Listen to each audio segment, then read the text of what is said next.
Drugs case में गिरफ्तार किए गए शाहरुख खान के बेटे आर्यन खान को कोर्ट से कोई राहत नहीं मिली। 7 अक्टूबर को लोअर कोर्ट ने आर्यन खान, अरबाज मर्चेंट और मुनमुन धमेचा को 14 दिनों की जुडिशियल कस्टडी में भेज दिया था। 8 अक्टूबर को आर्यन की बेल अर्जी पर सुनवाई हुई, मगर कोर्ट ने कहा कि इस मामले की सुनवाई स्पेशल एनडीपीएस कोर्ट में होगी। इसके बाद आर्यन समेत इस केस में गिरफ्तार किए गए तमाम लोगों को आर्थर रोड जेल में भेज दिया गया है। नमस्ते, आप देख रहे हैं दी ललन टॉप। मैं हूं सोनाली। अब बात करते हैं 11 अक्टूबर की। 11 अक्टूबर को यह मामला सेशंस कोर्ट पहुंचा, जहां एडिशनल सेशंस जज वीवी पाटिल ने बेल अर्जी पर सुनवाई के लिए 13 अक्टूबर की तारीख दे दी है। आर्यन खान का केस लड़ रहे सीनियर एडवोकेट अमित देसाई और सतीश मान शिंदे सुबह 10:30 बजे अपनी टीमों के साथ कोर्ट पहुंच गए, मगर कोर्ट ने उनका मामला सुनने से पहले कुछ दूसरे केसेस निपटाए। जब आर्यन खान बेल याचिका पर सुनवाई शुरू हुई तो अमित देसाई ने एनसीबी पर दबाव डाला कि वो सोमवार को दोपहर तक या मैक्सिमम मंगलवार सुबह तक उनकी याचिका पर अपना जवाब फाइल कर दें, ताकि जल्द से जल्द इस मामले की सुनवाई हो सके।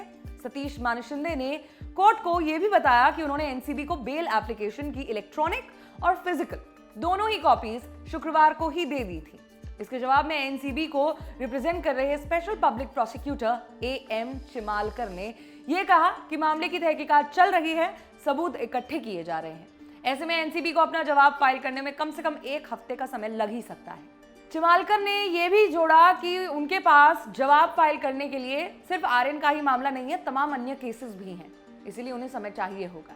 इस तर्क के जवाब में अमित देसाई ने कहा कि वो उस शख्स के लिए बेल की मांग कर रहे हैं जिसके पास से किसी तरह की कोई इलीगल चीज बरामद ही नहीं हुई है, और बेल मिलने से एनसीबी की इन्वेस्टिगेशन पर कोई भी फर्क नहीं पड़ेगा, क्योंकि आर्यन खान पहले ही कस्टडी में 7 दिन बिता चुके हैं। चिमालकर ने यह कहा कि एनसीबी को अपना जवाब फाइल करने के लिए 2 से 3 दिन का समय मिलना चाहिए।